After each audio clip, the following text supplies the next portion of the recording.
জ্যৈষ্ঠ মাসের আকস্মিক বন্যায় তলিয়ে গেছে নাটোরের হালতিবিলের নিচু এলাকা। এতে মাঠে থাকা ভুট্টা ও চীনাবাদামের ব্যাপক ক্ষতি হয়েছে। বাধ্য হয়ে অপরিপক্ক ভুট্টা ও চীনাবাদাম তুলছেন কৃষকরা। বৃষ্টি ও একই সঙ্গে উজান থেকে নেমে আসা ঢলে আত্রাই সহ বিভিন্ন নদীর পানি বেড়েছে। এতে হঠাৎ করে প্লাবিত হয়েছে হালতিবিলের বিস্তীর্ণ এলাকা। মাত্র এক সপ্তাহ আগে বোরো ধান কাটা শেষ হয়েছিল। এরপর মাঠে ছিল ভুট্টা ও চীনাবাদাম, কিন্তু আকস্মিক বন্যায় ফসল পানিতে তলিয়ে যাওয়ায় বড় ক্ষতির মুখে পড়েছেন তারা। ভুট্টাগুলো পানিতে ডুবে আছে, মাথা তো এখন আর কাজ করছে না আমার কিছু।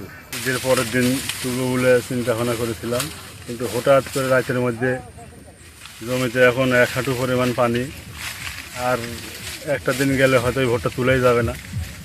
খুব আমরা বিপদের মধ্যে আছি। আর 10-12 দিন থাকলে আমার বাদামগুলা খুব পুক্ত হতো। এখন বান আসার কারণে এই তাড়াতাড়ি তুলা লাগছে, একটু ক্ষতির মুখেই পড়ে গেছে। এইরকম বন্যা আমি 10 বছরের ভিতর দেখিনি।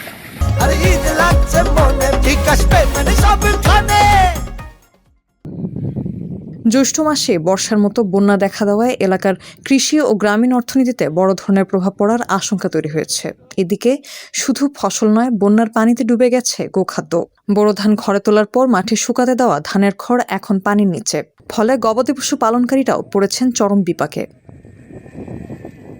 আকস্মিক বন্যায় হালতিবিলের কৃষক ও পশুপালকদের জীবন জীবিকায় অনিশ্চয়তা দেখা দিয়েছে। ক্ষতি পুষিয়ে নিতে দ্রুত সহায়তার দাবি জানিয়েছেন স্থানীয়রা।